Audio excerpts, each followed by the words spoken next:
scenario on the series tonight. Which chat?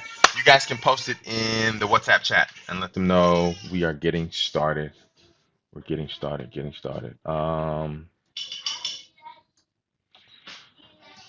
Gonna give folks just a couple more minutes to join us. So how long have you been at Brigham Young? Brigham Young. Why do you call it Brigham No, Young? what did you call it? I thought Brigham, No, Massachusetts General Brigham. Massachusetts General Brigham. Yeah, Mass Is that General Brigham the Brigham. same Brigham from Brigham Young University? No, this is a hospital.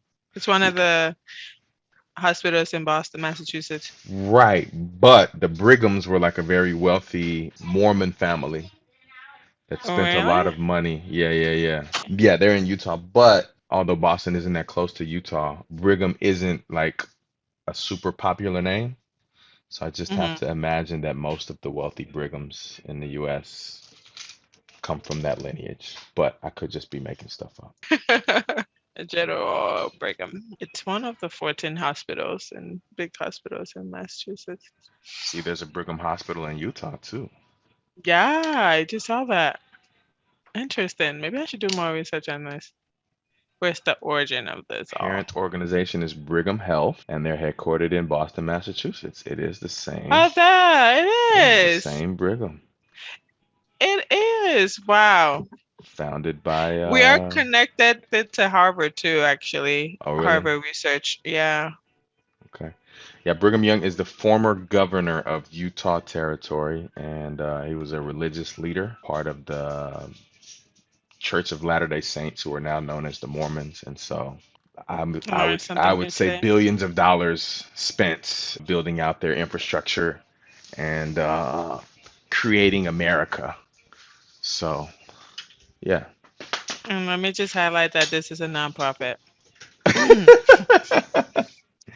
Just Is I would leave it at that. Are you trying to say they're cheap? You know what? I'm just gonna leave it at that.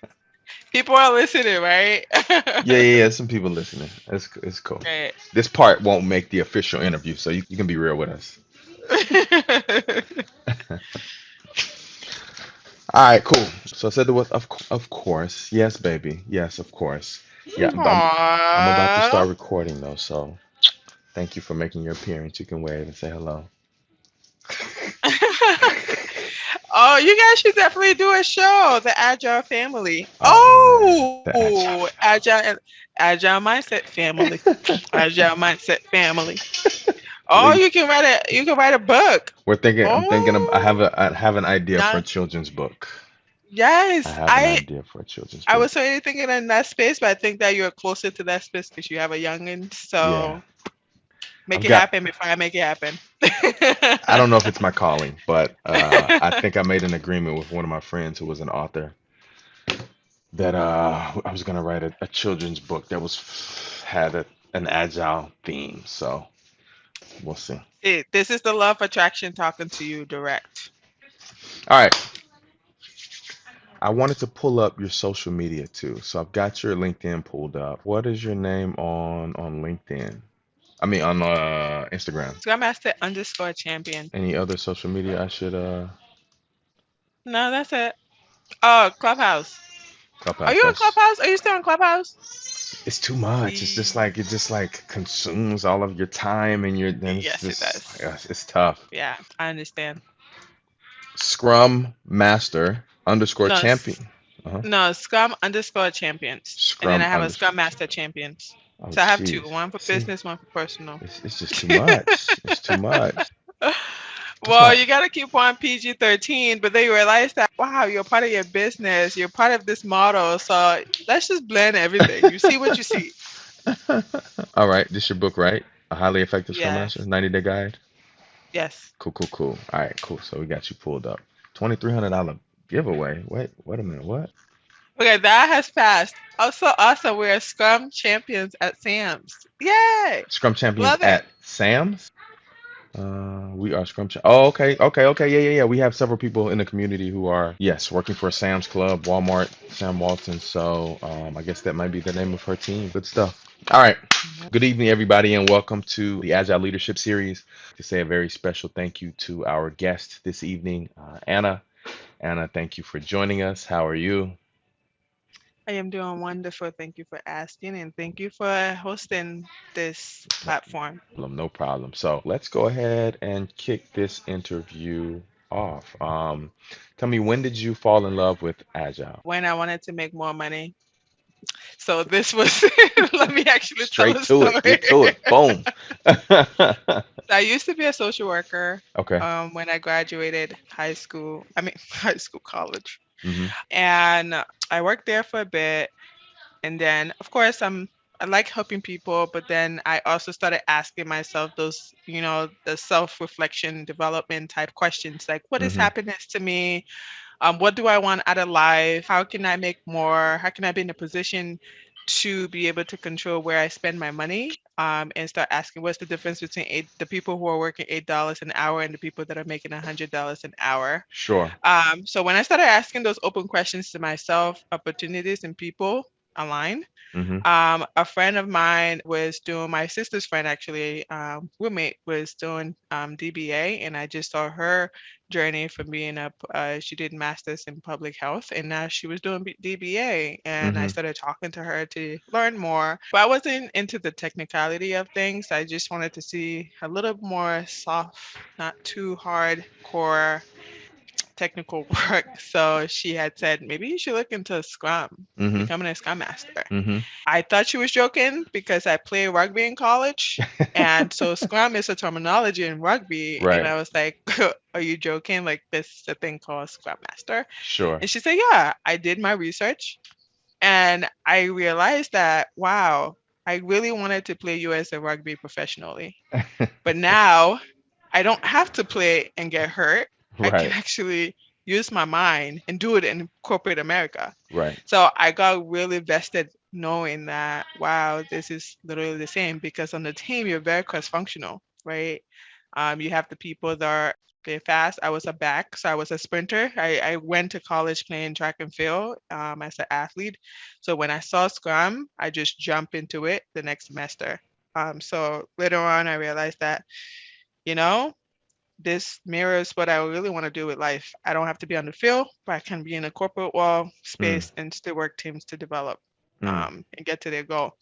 And another thing that I was identifying within myself is that I didn't like to speak in public, and I saw that as a weakness. And using Hmm. this platform in being a Scrum Master to leverage that skill set that I lacked.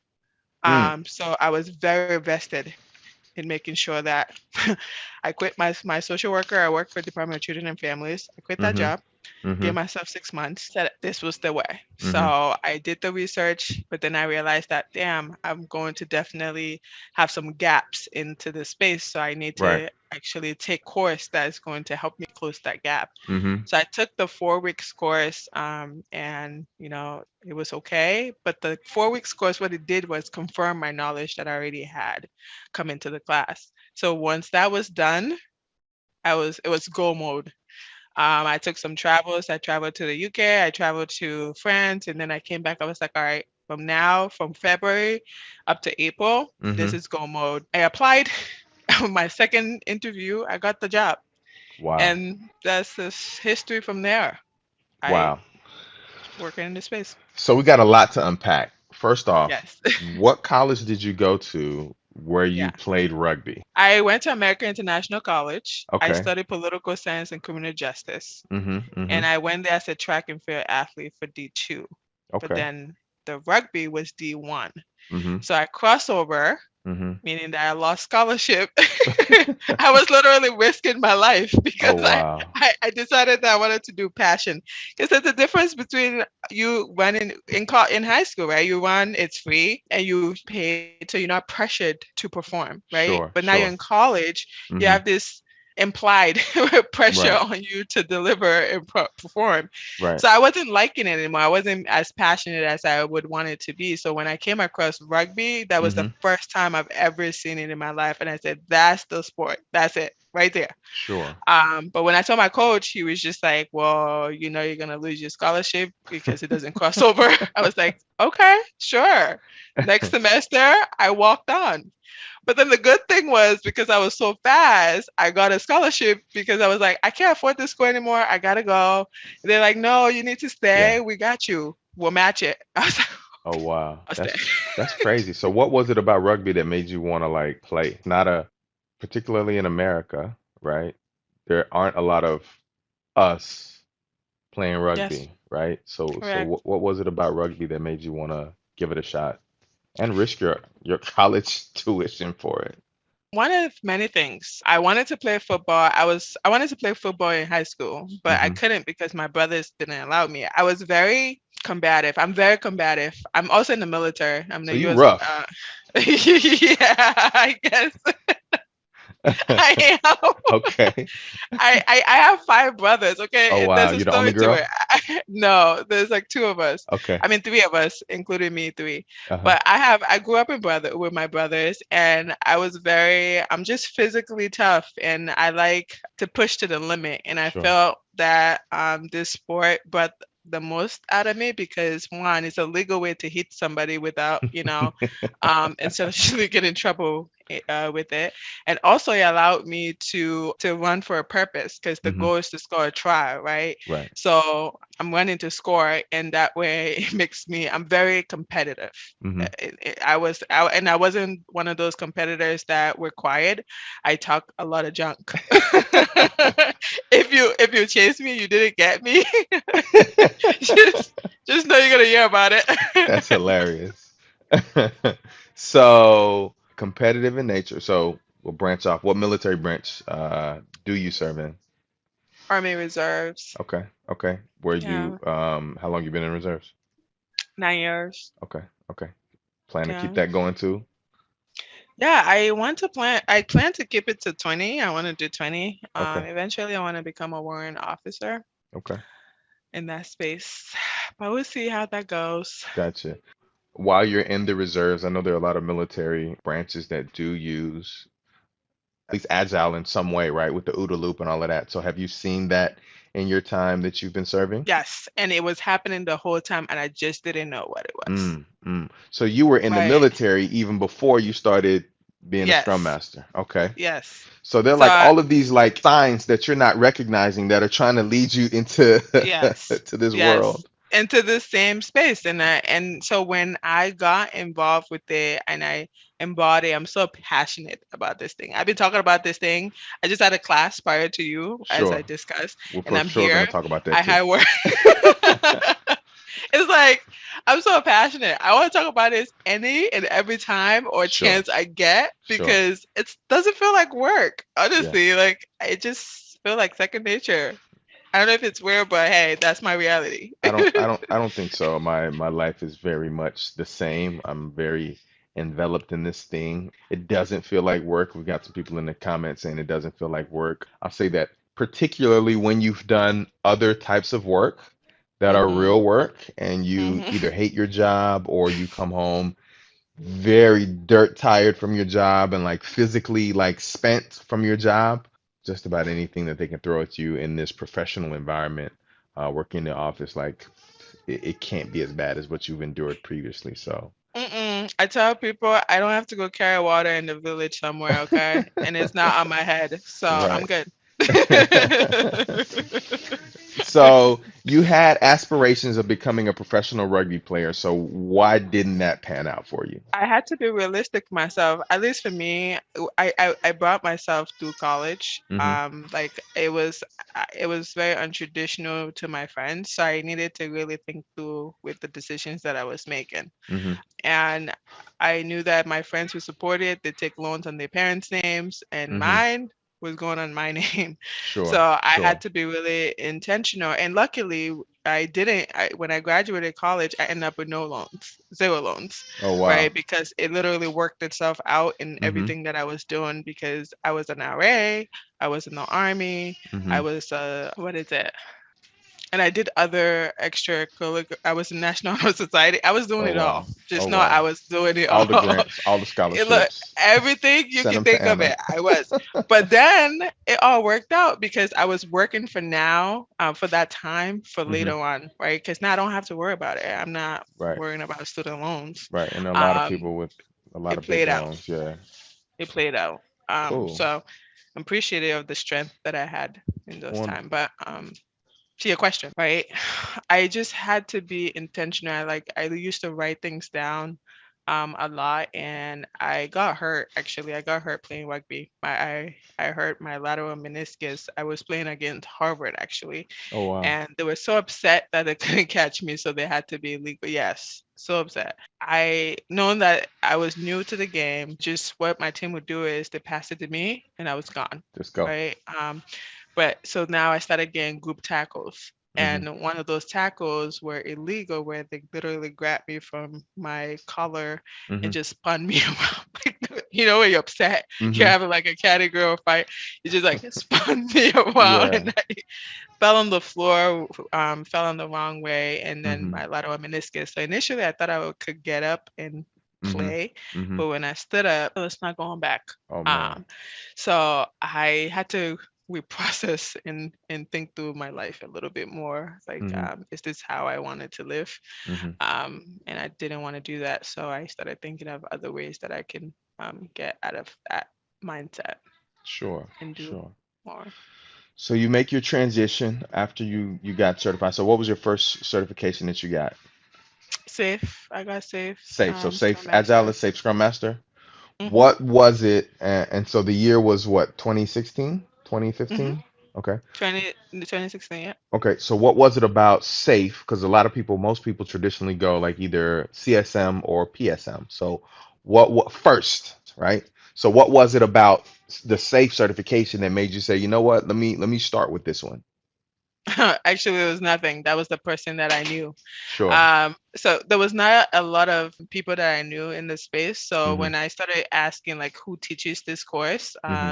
there's the 4 weeks and then extended program, Right. and then a friend of mine introduced me to someone they knew, Mm-hmm. and I didn't realize that they were actually doing safe. I just was like, I needed a certification, Right. right? So it Right. was towards when I was in the program, then I realized, oh, it's safe. But then after I took it, it was like, okay, well, you're a scrum master, right? When you go Right. to the job, they're still, they're not asking you, are you safe or Right. PSM Right. Right. or Right. CSM? Right. They're Just like, Scrum you're a scrum Master. master. Yeah. So it didn't really matter. So there was no thought process that went into safe, Gotcha. choosing safe.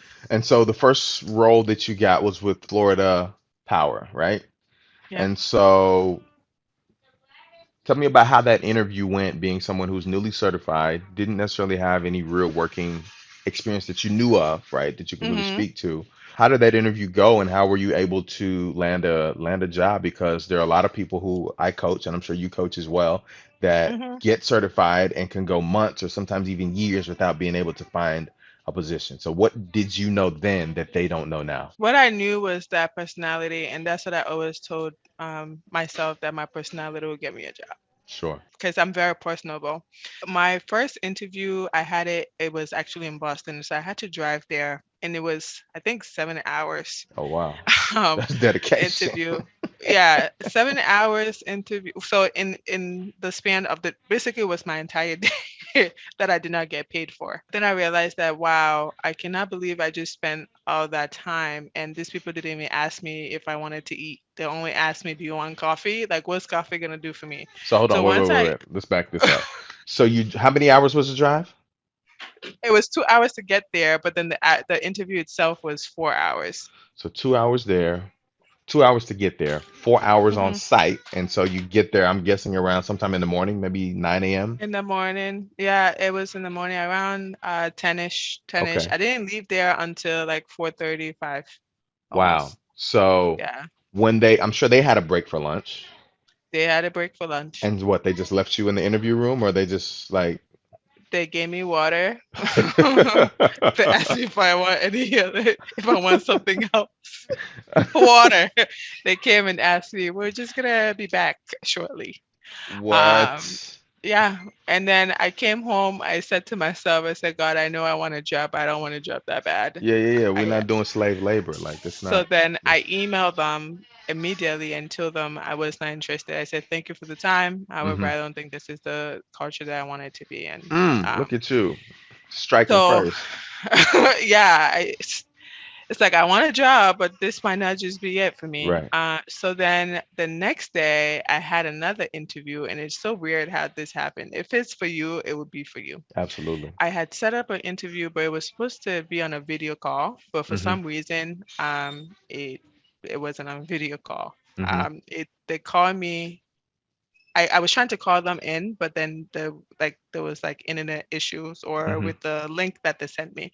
But Mm-hmm. the interviewers also had technical difficulties. So one of them actually called me on the phone and asked me if it was okay to just do a phone interview. Okay. So what they ended up doing was it was two females. They ended up just connecting together Mm-hmm. on that call. So it was almost like a conference call. Mm-hmm. And that was the interview that I had.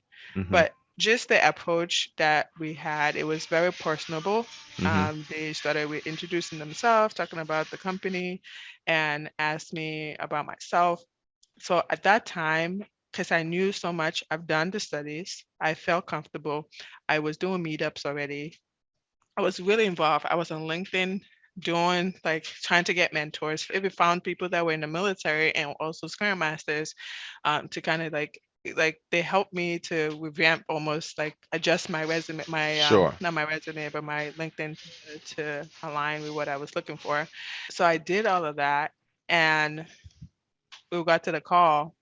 What they did do was, which I appreciated, was even if you haven't had this much experience, talk about your military experience and the Mm-hmm. experiences that you've had Mm. in the past. Mm. Because I was able to make those transferable and also real life comparison in what I've done into the agile space. They were really appreciative of that. So to them, it was like almost like a confirmation that I knew what I was doing.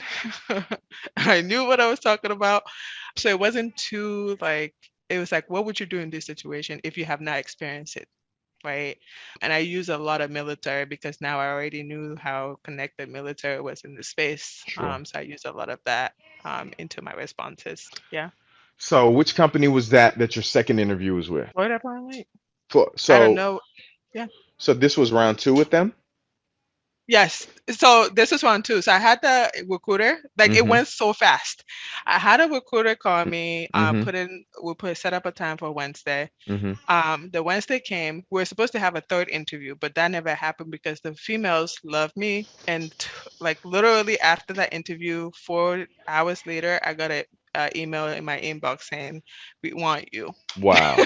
So what happened between the first interview and you calling to say, I don't think I want to work with this company to you actually agreeing to go with the second round of interviews? So the first interview was with, remember, it was with the other different company that I traveled to. So this wasn't Florida Power. This was This was okay. not for They Power were and a Light. company in Boston. Okay, Yes, but I gotcha, had just had like a back to back. So this back, was the second gotcha. interview for Florida Power and Light. So I Sure. first spoke with a recruiter. We had scheduled time for Wednesday, but I Mm-hmm. had Mm-hmm. a Tuesday appointment, which was with something else with another company. So it was I had a back to back interview. So my second interview was with Florida Power and Light, and it was just like Mm-hmm. it just made sense. Gotcha, gotcha. So you're there for 2 years, Yep, and then you transition over to Fidelity. So you go from power utility. to finance, right? Or utility to finance. So hmm what was that transition like? How did you know that it was time to make that transition? One, I most of my family is in Massachusetts, Mm-hmm. and I am not a fan of living in like I was still young, right? So I got my first job at 23. So I it was by my I was lonely in Florida. I didn't have much family there, and I felt that I got enough experience at that point that I can come back home and I can speak to my experience. I could come back home and get a job. So, but while I was in Boston, in Florida, I kept interviewing in the Boston area. And then Fidelity, once Fidelity said we're good, I came through um, and make that switch over there and stay with my aunt. So tell me and stay with your aunt. That's good, right? So no more loneliness. So tell me about some of the lessons that you, and so let me ask you this. Was Fidelity or Florida Power doing safe? No. Okay. So that was the other thing. When I got in my first job, I was all about the book, the book, the book, the book. I was like, Mm-hmm. this is what we're supposed to be doing here. And the teams are still they're still transitioning into the agile space, right? Mm-hmm.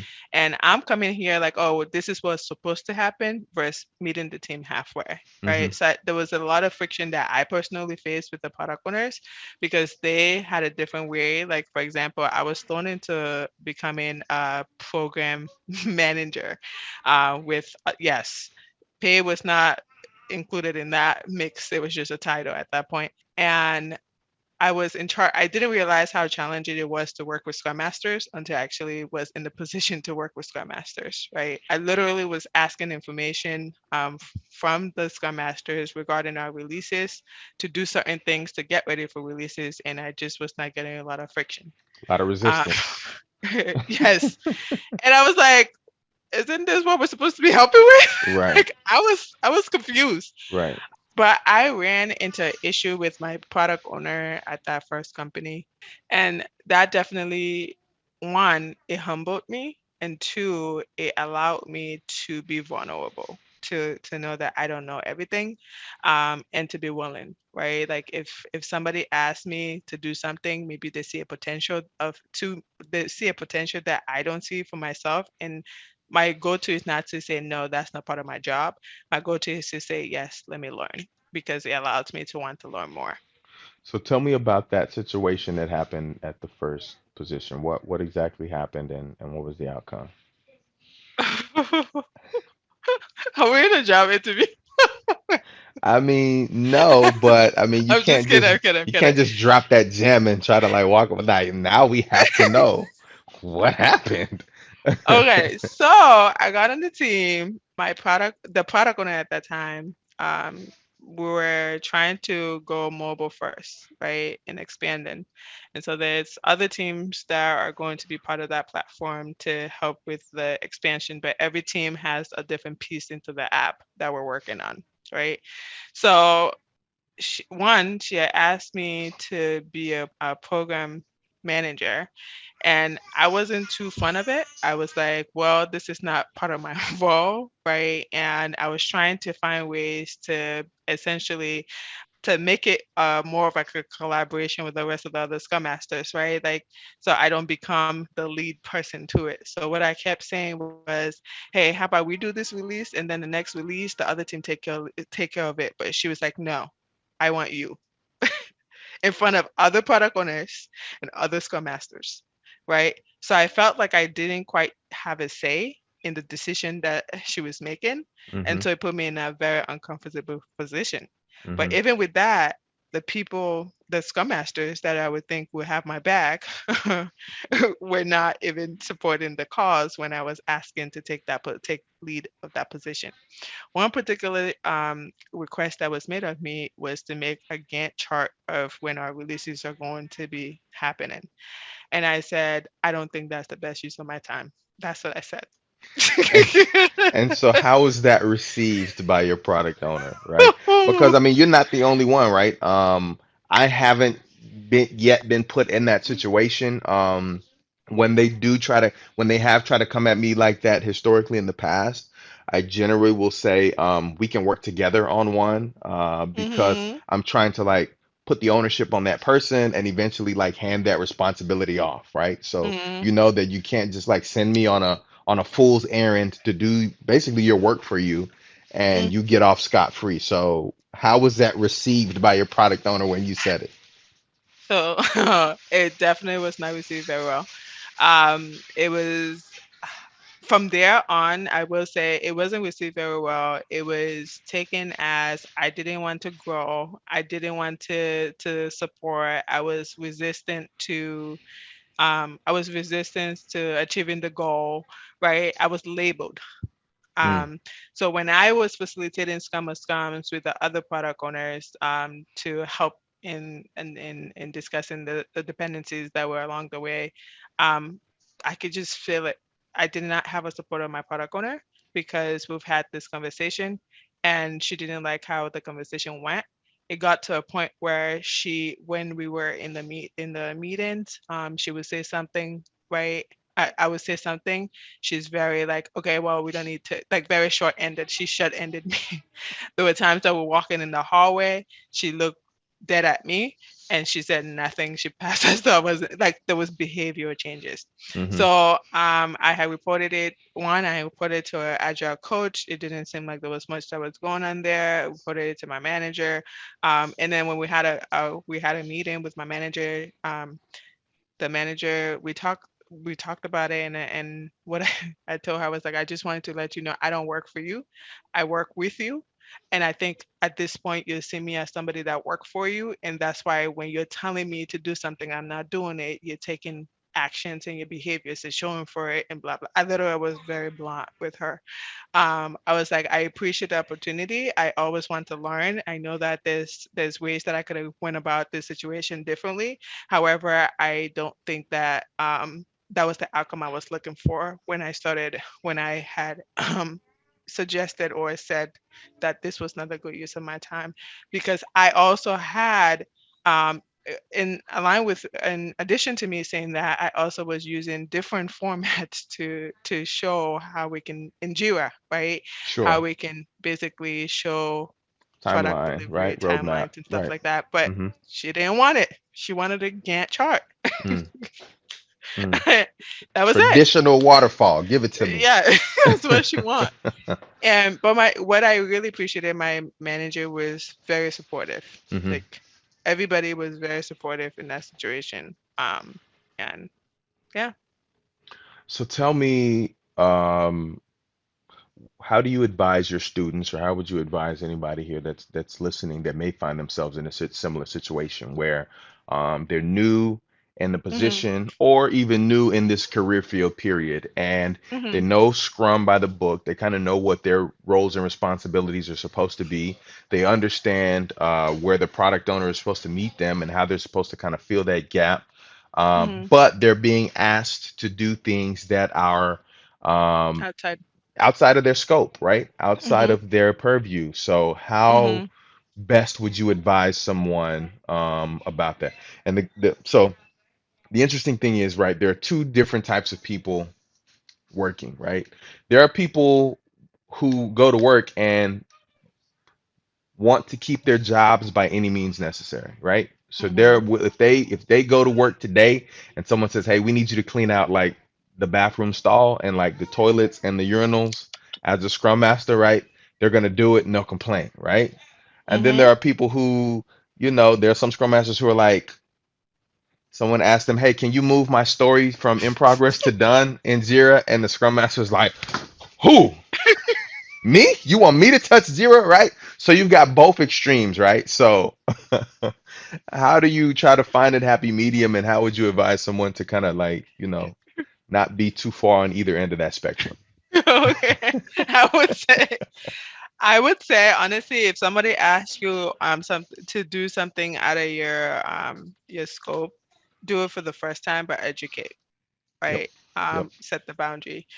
I don't mind doing it this time, but in the future, I would like us to do X, Y, and Z, Mm-hmm. right? Mm-hmm. Um, because then it seems as though you're welcoming and you're willing to help and you're willing to be part of that collaboration. Versus my approach was, this is not a good use of my time.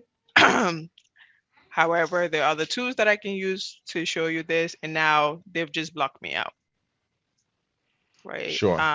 They just blocked me out of whatever suggestion that I have is not worth it at that point. Adversarial, almost from very early on, right? So, Yeah. um, we got a lot of people here in the chat, so I want to ask if anybody has any questions or comments, please go ahead and drop them in the chat for Anna. I do want to make a bit of a pivot to kind of what you're doing now, right? So how did you get into the mindset that you wanted to start kind of coaching and mentoring? Mm. Yeah, so I got to that mindset because of my process. And one of the things that I've learned in life is like, don't let other people go through the struggles that you've been, if Mm, you can help with that. So when I was going through my journey, at least when I was getting, where I was paying to take the course, the program, there was this promise to me that there would be mentorship in addition to whatever. It just was the class. 2,500,000, 2,500,000. Okay. Hmm. So, $2,500. Oof, not thousand. Sorry. Whoosh. We knew what you Um, meant. $2,500. Right. And but then when the course was over, I was reaching out to essentially ask for Guidance. Yeah. advice. It was as though I was bothering the person, Sure. right? So I took that as a motivation and say, hey, this person started from somewhere, and Hmm. so I am starting from somewhere. And Hmm. I know that if I'm persistent in what it is that I want to do, I will get there. And Hmm. that's exactly what happened. So now that I'm here, how can I make sure that other people does not get go through that same process, right? Sure. If you're coming to me is because you want to go through this journey and you have Hmm. some type of mindset of changing your life, right? Right. And I want to be able to be there to support you the best I know how, Hmm. which is why I also have a book, right? Because I realized that with book you can reach out more people, Sure. right? So, I'm one person, I yeah, cannot be everywhere. absolutely. So, give us the name of your book. So I have two books. One of them is 90 Day of Becoming a Highly Effective Scrum Master. Hmm. This is for somebody who just became a Scrum Master, never done this work before. What does my first week, second week, third week, fourth week look like? And then 60 days, 90 days look like on the job, right? There are templates there that essentially tell you how to have conversation, what type of conversation to have with your team members, Hmm. with other scrum masters, where it doesn't show that you've never done this before, Sure. right? And then the other book that I have is the Optimus Guide for Scrum Masters, Beginner Hmm. Guide for Scrum Masters. Hmm. This is essentially just my journey, my story. If you replace me and Hmm. put yourself, you should be able to get the same result. Sure. Absolutely. Absolutely. And so, are the You're not books, on Amazon. they're not on Amazon. So how if we've got students who wanna get their hands on that book, I should have asked you about an affiliate link first, but how can they get access to the book? I like that. What I can do, I can post it. I do have it on the website. Is what is it? Sorry, it's Scrummaster dash champions.com. That should bring you to the book, the link, and I also can paste it here. Scrummaster-champions.com, right? Yeah. Yes. Perfect. So Perfect. Perfect. www.scrummaster-champions.com Perfect. should bring you to the book. Perfect. Wonderful. So, um, we originally met on Clubhouse, right? Yes, we did. Yeah, yeah, yeah. You were running a room. You're part of a Scrum Agile Collective. Sundays. Yeah, Mm-hmm. Agile Sundays. What's the name of that group on Clubhouse? What's the name of y'all? Agile Sundays. Agile Sundays.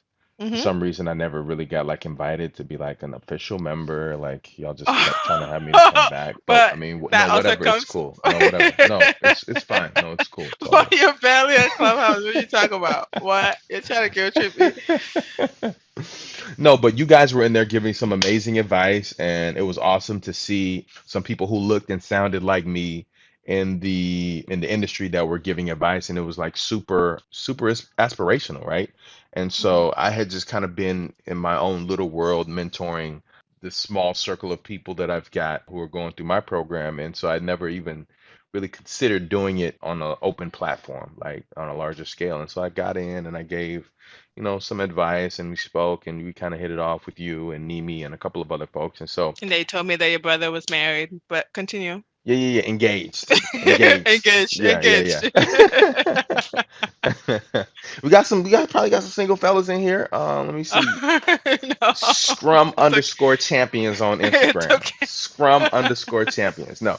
But it was no, it was an amazing experience, and all of you all were so awesome. And it was really awesome to see, black women doing it. So I guess, what do you feel like, you guys, what type of fulfillment do you receive from doing that on Clubhouse, right? Like why such an open forum where any and everybody can get access to you when you could just, kind of create your own private community? Connect. Or, I Yeah. mean, and the other piece is like, your thing is like remote jobs or nothing, right? And Yep. so I know you like to live and travel abroad and all over. And so tell Yeah. us more. Why Clubhouse, and then why this lifestyle that you've chosen to live and promote? Yeah, so I think Clubhouse is good. I think sometimes we don't have information as people of color, right? And I Sure. think that I am African, I'm Cameroonian, and sometimes just knowing how things are, right? People are not very exposed to information, and seeing that a Black person, African Cameroonian woman, is doing this can Right. be an inspiration to the next person. Hmm. So I feel like you add value to people, right? And in turn, you don't know whose life you're changing, right? I think my purpose on earth is to help and support and guide other people through Hmm. their journey, because this has always been something that I never put two and two together. But now that I've come to this realization, I just think that it is in my purpose to continue to help and support other people through it. I love it. So tell me about this lifestyle decision that you have made to be a nomad and live everywhere. Like, how Oh did my you gosh. how did you come to that decision? How have you made your positions like line up? Because you've been doing this pre-COVID, right? It's not Yes. it's not just that COVID hit, now everybody's like, ah, remote work, remote work, remote work. Like, how did Yeah. you fall into this, or did you like purposefully design it this way? It's a mixture of both. I tend to be a free-spirited person. I tend to not like a lot of rules or regulation, right? I'm in the military, whoo, right? I question myself sometimes, but I'm there. So I feel like life is all about experiences. And as a result, how can I create them? Because if you want to, you cannot go through all of those experiences all at once, right? You gotta break it down into small, achievable chunks. Got to decompose it, So, right? Got to map it out. exactly. So, I said, what's the best way to do this? Hmm. Right? My birthdays, I go to a different state, must have. Hmm. Um, 2 times in a year, I need to go to a different country, Hmm.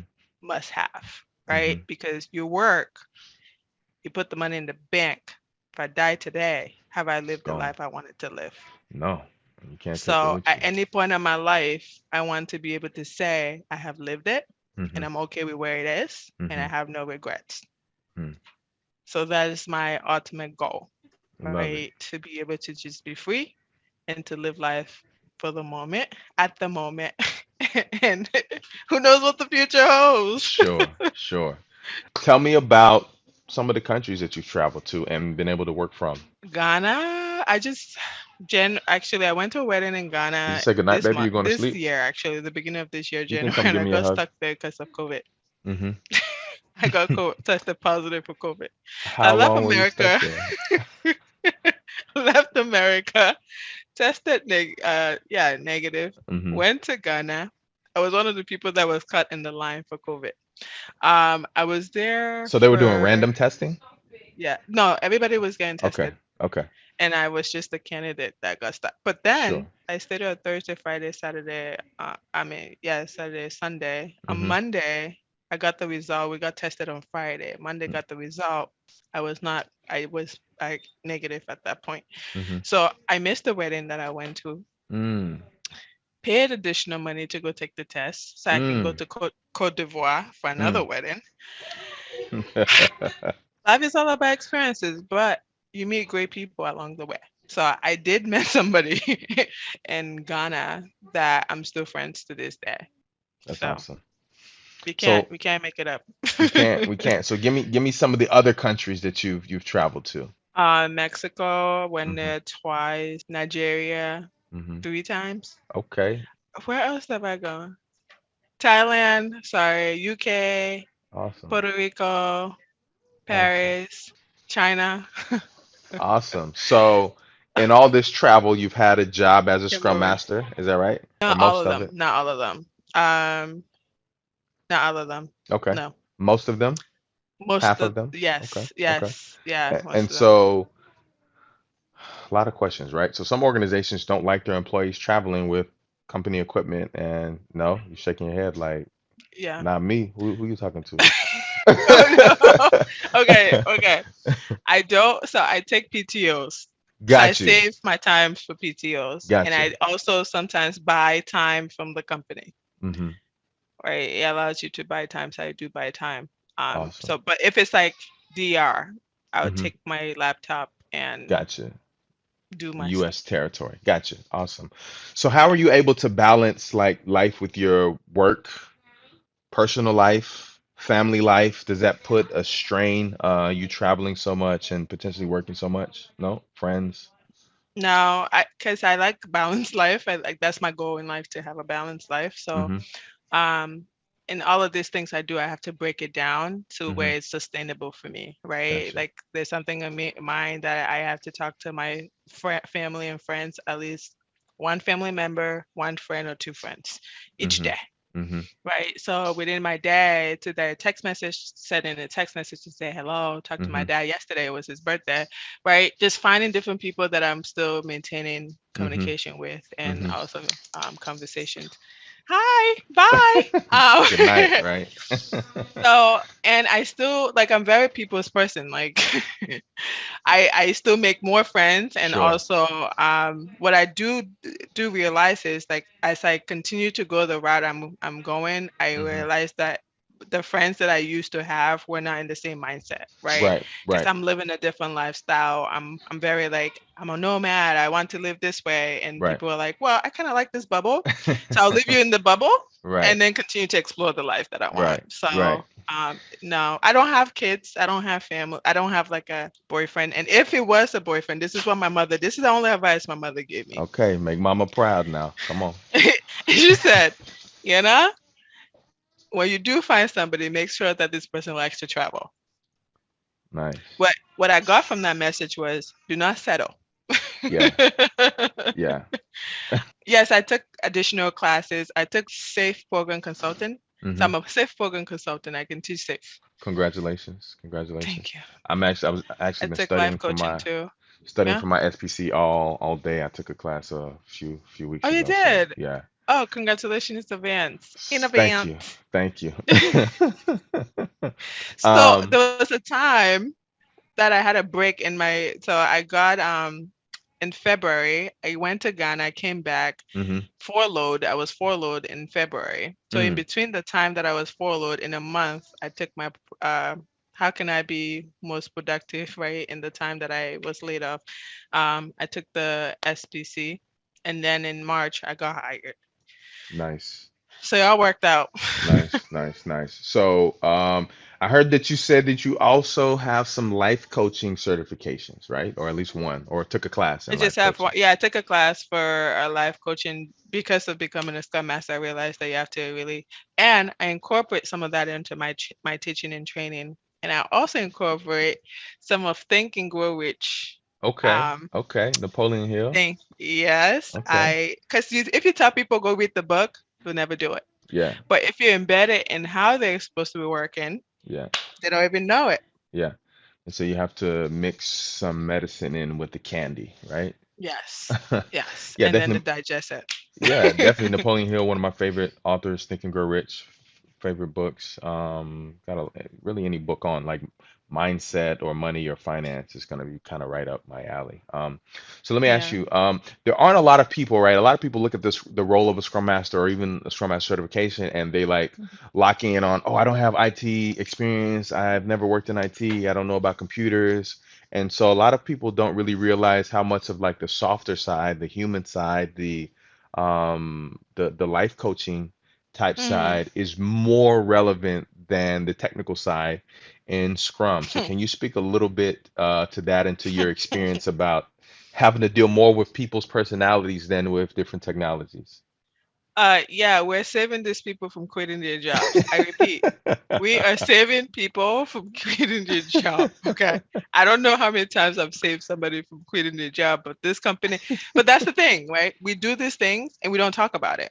Right. right? Right. It just swept under the rug. It's one of those things that is not tangible. Mm-hmm. Um, but I will say you do need a lot of, you need to know yourself. I think it's important to know yourself, Mm-hmm. know what ticks you, and be okay with being uncomfortable. And I Mm. think that's the space that I have been in.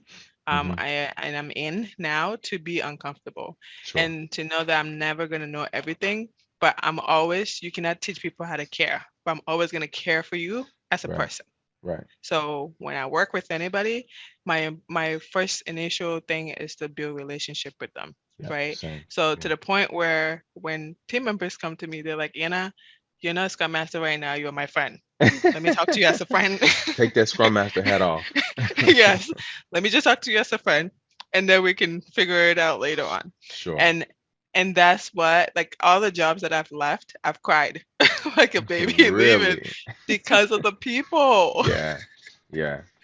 That's interesting. So Um, I really think it's important for people to, one, maintain relationships and, don't check on people. It yeah. doesn't cost anything.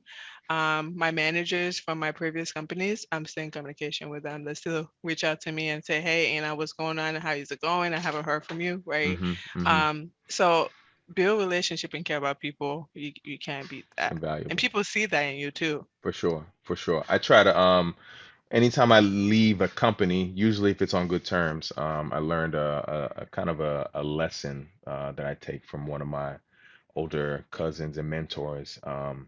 He would write anytime he's like leaving a semester in college. This was many years ago, or he's leaving once. He's also in the Air Force. He's stationed in Germany right now. Anytime Mm, he's leaving one base and going to another base, or leaving one job and going to another job when he was working in the civilian world, he would write out handwritten letters or notes, cards to all of the people on the team. And so I was like, mhm, man, I need to mhm. get my professionalism up and get on my grown man and do that. And so I've been doing that for the last few companies that I've Yes. left, and it definitely leaves an indelible mark on people. They definitely want to connect with you on LinkedIn. They think about you for when positions open back up in the future. Like it's Mhm. like a lot of people are Mhm. taken aback because there's just like that's not a very common touch that a lot of people do. And so Nope.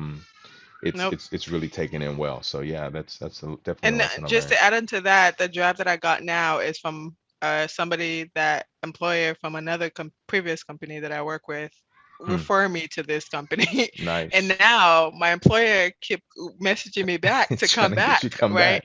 So it's like, it's the little things, like care Right. about people, like celebrate people's birthdays. If Yeah. somebody tell you something about they're not feeling well, ask them, check on them, Right. right? Because Right. it all, that's the little care that you don't teach people, and it doesn't take much to do that. Absolutely. So I think that people need to invest in creating relationship, meaningful relationship. Absolutely. I agree. I agree. So tell me about the course that you or the class that you say you just got finished teaching this evening. You've Cool. spent a couple of hours, right? Yeah. So I do a 12-week program Okay. in design. Before I used to do 4 weeks, and I realized that, what is your goal here, Anna? Is your goal to make money or to get people in the door? Right. Wasn't getting much success rate, so I changed it up a little bit to include mentorship in the Mm-hmm. process of it. Mm-hmm. And so what I do now is, 4 weeks is the foundational basic stuff that you will learn, right, in Mm-hmm. your 4 weeks. And Mm-hmm. what they do is it's hands-on. So they do their own, stand-ups, right? I Mm-hmm. show them how to. Mm-hmm. Your icebreaker, your stand-up, Mm-hmm. right? But that stand-up, you talk about what you learned from the videos, and then what blockers you had, and Mm-hmm. what agile thing you did with your day, Mm. right? So it's getting people to think through, like, what was an agile thing I did in my day today. Mm-hmm. So now when we start talking about what the things you learn, I'm going out in granular detail. If you tell me you learn about software development cycle, I'm going to ask you, what is that? Mm-hmm. Who are the people on the team? What Sure. are their roles, right? Sure. So to break it down so that they can be able to do that. So now I show them that's a model. Expectation, the next class, somebody will pick up the lead and say, I'm going to facilitate. Mm. And so they're going to come facilitate the class the same way that I model it for them. And my goal is to sit back and allow them to be able to have the conversation and guide them in areas that they should be. So Sure. that's the 4 weeks. The fifth week, they get to do their retrospective on the 4 week. How Mm-hmm. is it going? Improvement, blah, blah, blah. We talk through it. 6 week is more of like, let's talk about, tell me about yourself. Mm-hmm. Hear about me, you know, make sure that you get feedback for it. And then the 7th week, we do resume, go line by line in your resume. Can you Mm-hmm. speak to it? Tell me Mm-hmm. about a time when you've done these things on your resume. Mm-hmm. And then on the 8th week, I get agile practitioners in the field, Mm-hmm. most likely the people who went through the course. Mm-hmm. They got the job, they come back, do mock interviews to the people that are currently in the class, give them feedback. And then I partner with another instructor, agile instructor, and we do a 3 times a week interview prep on Mm-hmm. Mondays, Wednesdays, and Friday from Mm-hmm. 6 to 7:30 p.m. Hmm. And so how many days a week in your 12 week program do you guys meet? Once. Once a week. Okay. So there's videos, pre-recorded videos that I've had with other classes in Mm-hmm. the past. So there's Mm-hmm. 8 of them. So the expectation for the students is that they watch 2 per week. Gotcha. So when we come that once a week, we're just Mm-hmm. breaking down information, making sure that they understand. If there's blocker in understanding that information, Mm-hmm. let's make sure Bring it up we and discuss it. clarify. Yeah. Good Yep. stuff. How long you been doing that? This model, I started it since February, Okay. but how long I've been teaching, Mm-hmm. I want to say 3 years. Okay. Awesome. Yeah. Awesome. Yeah. three So years. if you look back at your career as a Scrum Master and in this field, and you wanted to identify a Kaizen for yourself, right? An area where you want to work to continually improve. Like, what are the next goals? What are the next aspirations that you have for yourself? The next goals for aspiration for myself is to get more to build my executive presence. Mm, Because as mentioned earlier, I have a SAFe program consultant right, certification, and if you don't use it, you lose it. right. So I want to start practicing in that space. Okay. So how are we gonna? I've already found a lot of opportunities for us to partner on, but how Mhm. are we gonna partner to do this? Because I feel like, that may be something that I also need to do as well. Okay. I think that there's another. I don't know if you know Freddie Brown. I'm not familiar. No. He was in Clubhouse. Okay. He's interested in partnering. I think that we have a really good team Okay. if that was the case, right? If we all could partner together. Okay. I think that we can do that by just talking. What do we want as an end goal for it? Okay. All right. Let's set it up. You make the introduction and we'll form a triad and make something happen. Absolutely. I like to hear it. Good. Good. I like Good. to hear it. Um, And actually I think we need to partner up again because I did a collaboration with um it's like, have you done open space? no. Are you familiar with open space? I'm familiar with the concept somewhat. Of open space. Explain it to me. Explain it to some of the students. Okay, so I want to say a month ago, I partnered up with another instructor. Mm-hmm. He has a much bigger, like my stuff, I run it by myself, right? Mm-hmm. But he has a team, right, of instructors that help him teach the courses. Mm-hmm. And what we did was to really get to put people that got jobs Mm-hmm. come back and people that were new, net new, never done Mm-hmm. this before, Mm-hmm. and people that were in training come in Mm-hmm. the same space. And then people that were already practitioners, right? Mm-hmm. 6, 10 years, whatever, come Mm-hmm. into the space. And then we created different topics, right? One could be challenges at work, certification, career advancement, um, there's different work-life balance, right? Mm-hmm. Different topics. There was 5 topics that was there. I can't remember in the top of my mind.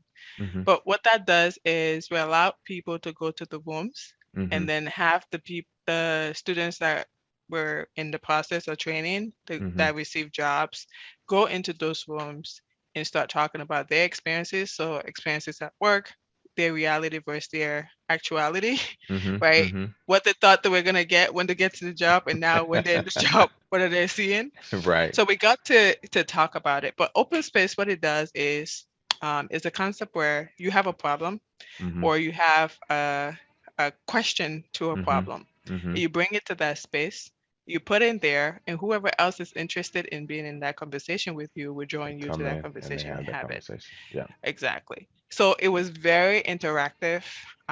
It was a breath of fresh air, right? Because people were allowed to go to different rooms and get Mhm. different insights from all the people that were there.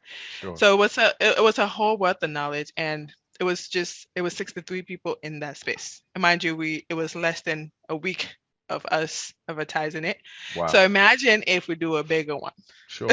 Yeah. I've got like I think 70 people in my program. So Okay. yeah, we could probably. I think that we're onto something, and maybe we can do like, where are you located? I'm in Dallas. Okay, you're in Dallas. Maybe we can do different chapters, right? I'm in Sure. Maryland, DMV area. You're in Dallas. Maybe Sure. we can get Nimi in Atlanta, Atlanta. and we can Yeah. do different chapters where we travel and do these things and Sure. trainings and stuff. Like, I just see so much like people of color coming I like it. together. Yeah, yeah, yeah. This is like, why not? Yeah, I What's like it. stopping us? For sure. Nothing. No, we are stopping us.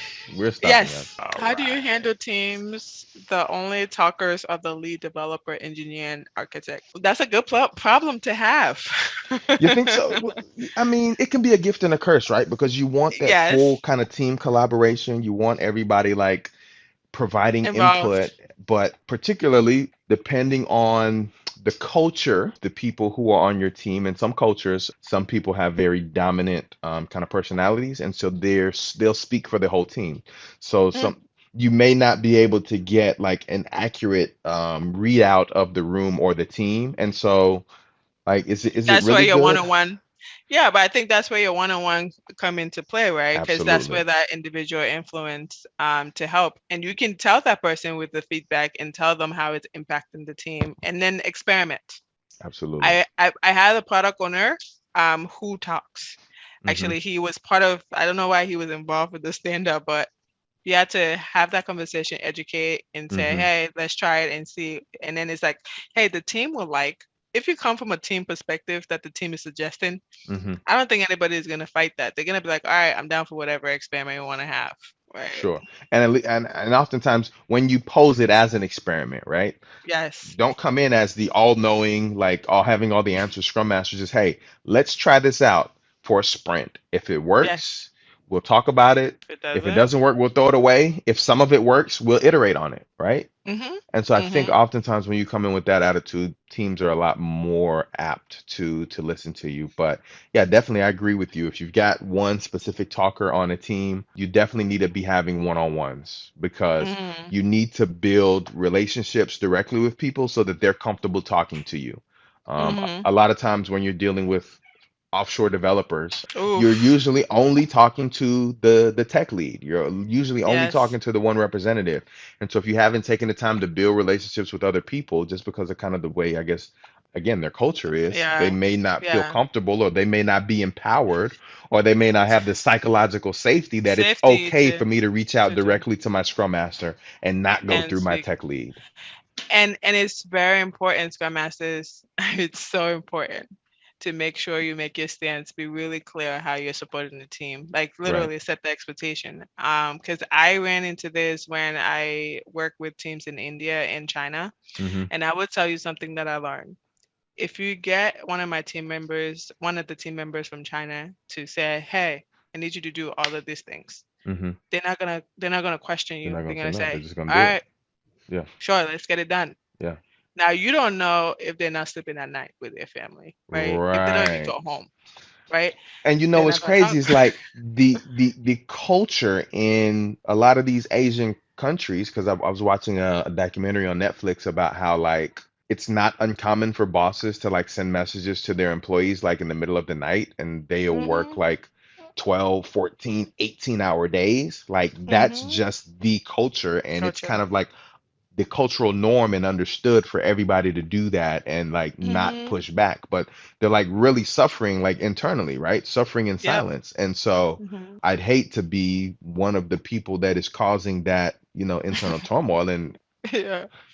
Yeah. making slaves over there because people, don't want to say or are not comfortable saying, no. Like, Literally. and I think it's really our responsibility as Scrum Masters to like really try to make sure that we personally adhere to the values and principles of the Agile Manifesto, and make sure Mm-hmm. that our developers have like a healthy work-life balance and are working at a sustainable pace, because you can't Mm-hmm. sustain 18 hours a day. It's not sustainable. No, but what I also noticed, right, if you give that same work to somebody from America, they'll tell you I'm not doing that. That's not part of my. I have a better use of my time. That's not the best use of my time. I'm not. They, we clearly have so much freedom that we can tell what we can and cannot do in the job description. Hey, This job description looks good, but that's not yeah, it for me. yeah. Only in America. Okay, I know what y'all hired me to do, but I'm gonna tell y'all right off the bat, I'm not doing this. This is not it. But I do say that there's lots of sacrifices that you have to make when you're working with international teams. Just Sure. at least for me, I used to make a lot of sacrifices. Like at 8 o'clock, I used to try to be 9 o'clock. They used to be like, Anna, go to bed. I'm like, no. If I'm gonna give one-on-one treatment to the onshore team Right, members, right, I right. also need to Give the give same. that one-on-one time to you guys. So I make sure I'm hearing from both areas. And they came to America, and I also had purchased for their families too. I got like the Boston shirt when I was in Boston. Hmm. I got the Boston shirt, and then I got their kids like those pill sticky stuff. Like they love, like they were like just the expression on people's faces. Yeah. Like they couldn't stop thanking me, but it was so little, Yeah, it's the human right? element that's It's just the not human seen. element of it that you care about them and beyond their work, and it just makes all the difference for them. Sure, And it's like, yeah, sure. I love it. yeah, Anna, I feel like we've been here for a while, so I'm not gonna over an try to keep hour. you too late. I feel like we could keep going. I'll go ahead and go to the chat one more time and see, does anybody have any questions? A little bit, yeah. Does anybody have any questions for Anna that they want to drop in the chat before we drop off? Scrum underscore champions on Instagram. And are they okay to connect with you on LinkedIn? Is that okay? Yes, absolutely. Please do. If you do connect with me, just make sure you have pictures because I don't accept anybody with no pictures. And so, what is the That's logic behind that? Like I don't know you. stalkers, catfish, like, Yeah, you just don't know. It's like this is not a dating site. hey, some people are reveal, having reveal, success on reveal yourself. reveal yourself. You're welcome. Let me ask you this. Did you have to take any additional courses outside of your certifications? Like we talked about the Agile certifications, and we talked about the kind of professional coaching certifications. Was Mm. there anything else that you took outside of what maybe we would traditionally think that a Scrum Master should learn about? I took business analyst just because I Hmm. wanted to. I do need to take product ownership, Okay. product owner certification because I just think that some because we know what their role is supposed to be, right? Everybody knows what a scrum master role is. I'll tell you that. But but then it's just very important for us to what was I gonna say? Oh, for us to know what our team members are doing. And that's the part with creating that relationship because within the relationship building, I tend to start asking. So when I get into that space, it's like, okay, I want to know about you. I want to know Hmm. about how long you've been here, the work you have. Hmm. And then now I want to know about your work. Like, Sure. what are some of the things that you're using and technicalities? And people love to talk about their work. Ask Absolutely. anything. And If you really want themselves. to know, yes. If you really want that conversation to go, Yeah, my just ask. manager, best believe it, he will talk about himself and go on forever. You just need to know people's taglines. Be like, oh yeah, tell me about the time when you had that, and that's all our meeting. If you Yeah, really don't want you want to avoid a conversation, just yeah. talk about themselves. Funny, funny. But yeah, So we got another question. How do you tackle the team when you show the team their capacity capacity, and they still and they say they want still to do more. insist they can do more? So they want to overcommit above what What the they're supposed empirical to data is showing is you that they showing can them. actually deliver. You let them. Mm. right? I think you gotta let people learn from themselves, and that's why we have that retrospective and review to talk through it, right? Mm-hmm. And maybe also it's the education part, right? I think it's the education part that people need to understand why they're doing what they're doing, Mm-hmm. how this data is, why is this data important, or how is this data captured. I know for me, I tend to do velocity with the team, so I tell them, hey guys, um, this is where we end up. I do this during sprint review. This is what we took. This is what we're able to complete. This is all the work that we couldn't do. Let's talk about it, right? How can we make sure that for the things that are within our control, how can we control it? And for things that are not that are out of our control, if like there was access issues that was beyond our control, okay, well we can take accountability for that. But for the things essentially that could have been controlled by us, let's make sure. Oh, thank you. Let's make sure that we take into consideration and work on that. Another thing that I will say is sometimes we just throw this information to the team and expect that they know what it means. If the team does not know what the velocity, the numbers are, they're just gonna be like, oh well, we can do more. So education, I think that there might be an opportunity to educate them what the number really signify and why we're doing it. Why? Yeah, yeah, for sure. I agree. Because sometimes, like you said, we just throw these terms out, or we show these charts, or we show these metrics, and because again, we forget that the team, they're not the process people, right? They're the people who are Yeah, actually they doing didn't the wake up and work. say, I want to do this right now. They didn't Exactly. say, it's all about the process improvement today. But you Yeah. do. You get up and say that. You do. So sometimes, like, and I can remember being on a Scrum team and not having received any Scrum training, Yeah. right? And It's not supposed to be there. knowing what this, like, the first thing I heard was somebody said, "This is your master," right? That's what I heard, master. I was like, hold on, wait. I don't, What you mean? I own all my masters. I don't have any masters, first off. So then I had to do some research and I had to go start learning and say, oh, like, Yes. shouldn't we have gone through some sort of training? And you would be surprised how many organizations just throw teams into this, formation and don't communicate kind of what the expectation is, what the roles, what the responsibilities, what kind of the rules of this Scrum game are.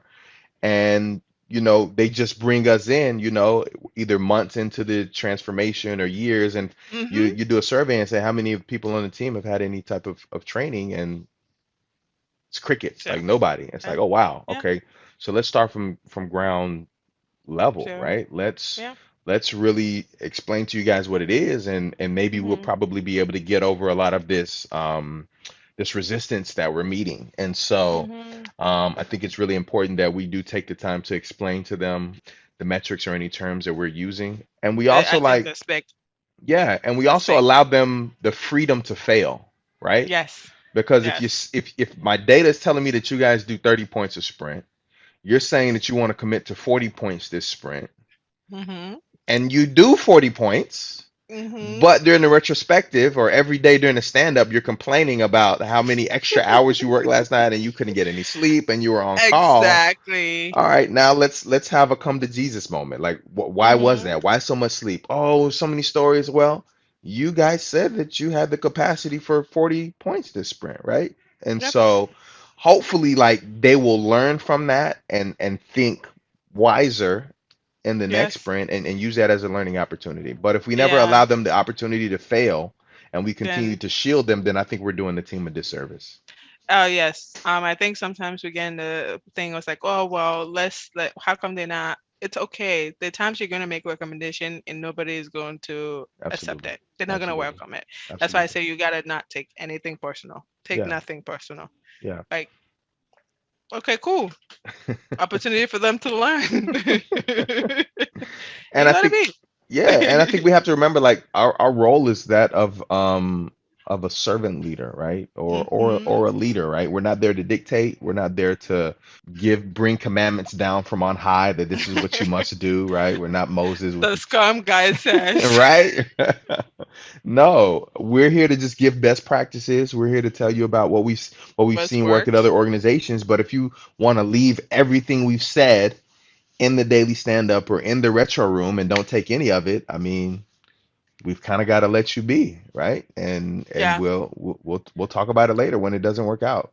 And if you have an offshore team, you got to make sacrifices, right? You got to build relationship with those people, right? Absolutely. Understand them. And what does that mean? It might mean that you will be in a call at 9 p.m. your time and talk to them for 30 minutes or sacrifices. Yeah. To me, I want to do the front work so that I long term Yeah, yeah, yeah. everything will be good. And Yeah, that's the part that we miss. we do. And so we wonder why teams aren't maturing, right? And so if we put Mhm. that time and that mentorship time in early, we'll have a super mature team that doesn't seems like they may not necessarily need a scrum master, and our job can be like smooth sailing, right? They start handling their own impediments, they start, collaborating on their own, running their own You start feeling ceremonies. useless. You Ex- start feeling useless Yeah, on that team. yeah. And it can be done. I will say it can be done. I have a team. So I came to this team, Gonzo. They've never done this before. Train them. And that's another thing too. Scrum Masters. You guys, when your organization failed to provide these trainings to It's on you. to the team members, that's on you. It's on you, baby. For sure. So So start building don't those look to decks. some. And I tell Scrum Masters, like, don't be scared to have like a presentation deck. I got one Scrum Master now who's working at 7-Eleven, and he like did a refinement deck. Training was like 10, 15, 20 minutes, and then he's just building them out. So he's gonna do like maybe one a month. And I say compile all those because those are gonna be the tools that you put in your toolkit when you Tra- transition over into Agile Coach. yeah, So don't yeah. don't run from those opportunities. Embrace them. No, and because of me doing my onboarding with this team, that's how I was inspired to do this book because I noticed that, and I'm thinking like maybe I need to start giving this to organizations to how to onboard a Scrum Master, Sure. so that the Scrum Masters can also know how because there's if people don't onboard the right way, they're gonna face imposter syndrome. Period. Man. If people don't onboard the right way, imposter syndrome will be in the way of them doing their job. Say it I again. Say it cannot again. I cannot stress that enough. So make sure that you get the best onboarding or you create opportunities for yourself Yeah. where Reach you out to can be everybody. onboarded. Talk to Yes. talk to everybody who will give you Don't 30 be minutes on there their like, calendar. I'm just here to do my dingy dangy thing Right. and go sip a tea on the couch and talk with my friends Google Gaga. Right. If you don't put in the front end work, Yep. you're going to struggle in the next phase of your Yeah. life. Yeah. Because the funny thing is like you may be able to coast in the beginning, but if you haven't done the work, then one day like everything is gonna hit you like a ton of bricks and you're gonna be overly overwhelmed, You're right? like, is this job worth it? Should I Yeah. be carrying water from the village?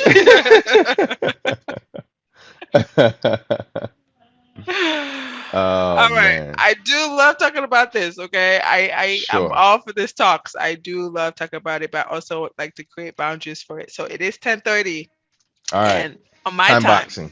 Time Yes. boxing Scrum Master. All right. Thank you so much for time. I've got a few people in the chat who said that they are already attempting to download the book. I'm going to try to Oh, purchase and download the book as soon as oh, I get off as well. So you'll so definitely have. sweet. Let me go check for the people who said they are. I can Okay. check. Let me find the dashboard. Cool, cool, cool. Yeah, yeah, yeah. Oh, I Oh, now appreciate you you're extending your guys. time box. Now you have a 16th minute. No. Oh my gosh. Yes. What? Okay. You surprised? I do see that there were no, two purchases made today. Okay. All right. I Well, appreciate it. no I really problem. do. No This is problem. so amazing. I appreciate the platform once again. I think that there's a need for us. Oh, thank you guys. You're gonna make me emotional. I am such a crybaby. I didn't tell you guys. I'm so strong, but I'm so emotionally. Yeah, I so when people do bad things to me, I don't care, right? But when people do like sentimental things, Hmm. I would cry like a baby. Mm. Like unexpected things, like it makes me so emotional. But when you do like the things that like was supposed to like Trigger impact you? me, Yeah. like trigger me, you will not get that from me. But when you do sentimental, I'm like, wow, I can't believe this is happening. I But I love it. I All love right. it. Man, this I ClickFunnels is appreciate off the it. chain, man. I've been upgraded like 3 times now. So I'm like, okay. I'm just gonna keep hitting yes. Okay. You know what? We'll talk offline. Don't worry about that. We'll talk offline. Wow, Victor. No, I love it. I All love it. right. I love it. You got a few more people saying that they're buying the book too, so wonderful. I appreciate you All right, guys. no problem. Have a good night. We'll chat later this week. All right. All Thank right, you. bye bye. Bye. Vicky, you try to take that girl out What you mean? How so? with the time. With the time? Yes. No, she kept rocking. She kept rocking with us. How was she though? What y'all think? It was good though. It was conversational. It's good. Good, good, good. But I Um, like the statement that she made about if we do not have a proper onboarding process, imposter then gonna set it in. will definitely lead to imposter syndrome. And that is so true for me and my organization. And Yeah, that's probably why I need to come up with the training material. yeah. Well, I've been tasked with coming up with the training material. So yes, that was just confirmation. That's good. That's good. Yeah, I kind of remember feeling the same thing. I'm trying to decide if it was because I didn't really have a good onboarding at any of my organizations, and it's just like do it, and I'm like, wait a minute, I don't even know who is that person. Like, I don't know who that is that you're telling me to go do this thing with. So yeah, I'd be interested in seeing if that process, better onboarding process, helps people not feel that imposter syndrome. So we got Armani and Rodney on the line. Rodney's midway through his orientation. Rodney, do you feel like an imposter right now, or do you feel like I am the right man on the job? Bro, I'm talking about with a mask and the funny glasses and everything. Bro, I feel I'm not even finished sugarcoating for nobody. I told you earlier what I was going through, man. I'm sitting here shaking my damn head. I done ordered this lady's book. I'll order one of your books if you got one, dog. I ain't got one yet. I'm still writing mine. He's out Man, ordering every book.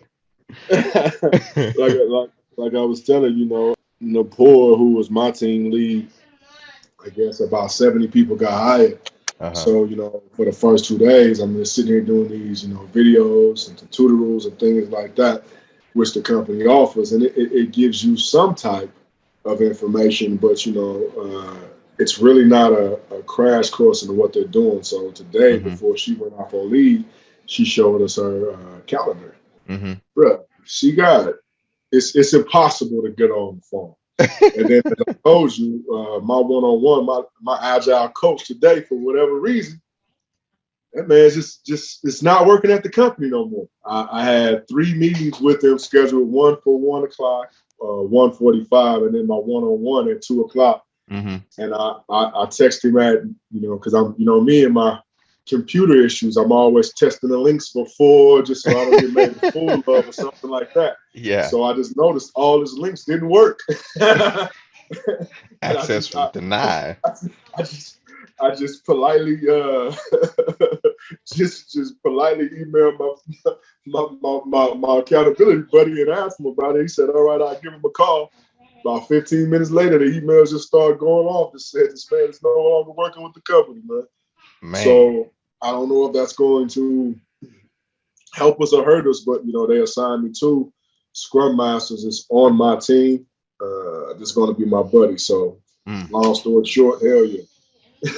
Wow. Wow. So the Wow. onboarding process is very important, man. It's very important because it's a lot of people here, that just got hired last week and then got hired 2 weeks for that. So everybody is like brand new. Okay. All right, man. Well, it seemed like the onboarding, kind of 2-day training was fairly decent for you. We'll see what the. I mean, it seemed like maybe the agile coach was supposed to be the person that was supposed to give you the rest of the game, but we'll see how the rest of it goes, man. But I would say Hakuna Matata, man. Traditionally, IT organizations have terrible onboarding. It's not like onboarding is not the strong point for IT organizations. So, I wouldn't be surprised if, man, you're sitting up at the job like with no work to do for a few weeks, man. It's like, hold on, we trying to figure it out, Rodney. Don't stress us too much. Thoughts of anybody else? I see Armani, it's your first time on the call. What'd you think, bro? You missed the beginning of the call when she was trying to get me to. She was trying to get me to write my children's agile book. I think Armani already has me in the contract to write a children's book for College Board Publishing on Agile, so I could not confirm. What'd you think, Shatanda? How was it? Very informative. Good, I'm glad I logged on. good. This not your first time, is it? Yes, Oh, it is. Okay. yes. Yeah. Okay. You know, Well, I'm normally asleep at this time. I had to stay up. Okay. Well, we are recording these, so they'll be available. I think we're gonna start releasing them as early as next week. So we'll have the first couple that we did. I'll release next week, and then hopefully we'll be releasing maybe one or two a week, trying to get caught up.